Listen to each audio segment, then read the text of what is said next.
So you are a responsible person, an adult as they're known as.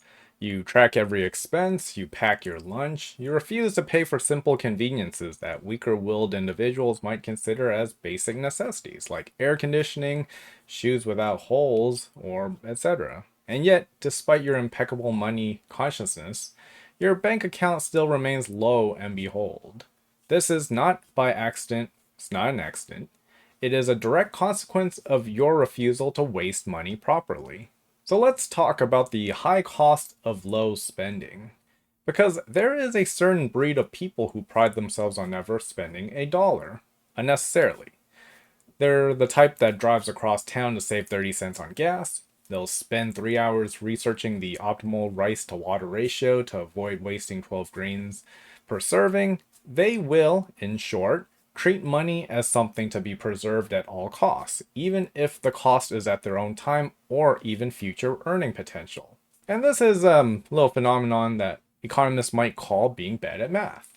Because consider the classic example of a person who refuses to hire a cleaner because it's a waste of money. But they themselves hate, most in the world, cleaning, and instead spend their Saturdays scrubbing floors for their hourly equivalent of $3. Meanwhile, their more wasteful colleagues pay someone else to do it and use those hours to freelance at $75 an hour. Now, we also have the myth of efficiency. Because money consciousness often masquerades as efficiency, but the two are just not the same. Efficiency is about maximizing output per unit of input, including time. Money consciousness taken to the extremes is about minimizing expenditure at the expense of everything else. For instance, you could spend $29 on a subscription for a password manager, or you could continue using your current system of fluffy 123 for everything.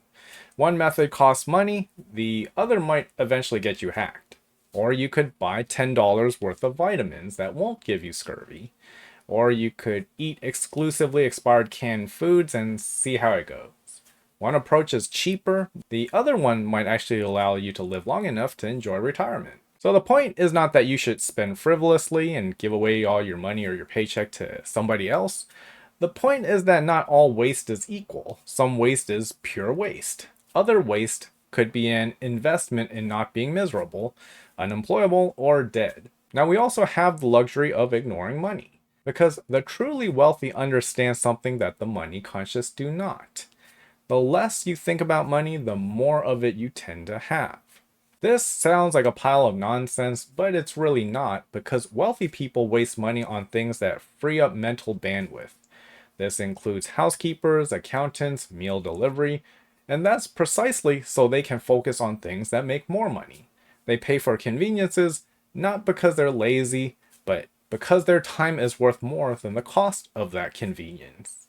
Meanwhile, the money conscious person spends hours each week doing tasks they hate, tasks that they're overqualified for, tasks that could be outsourced for less than they'd earn in that same amount of time.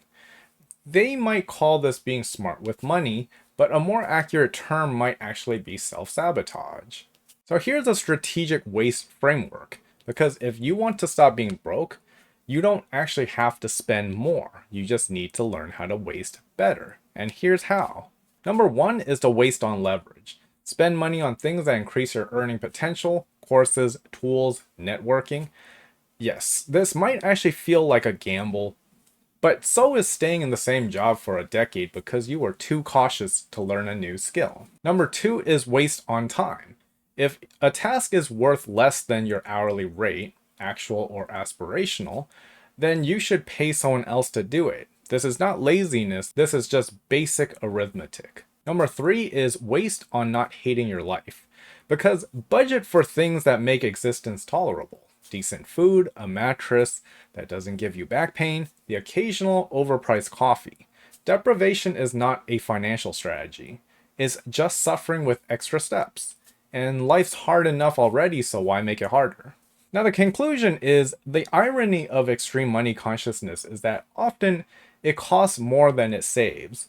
It trades time for pennies, health for dollars, and opportunity for the illusion of control.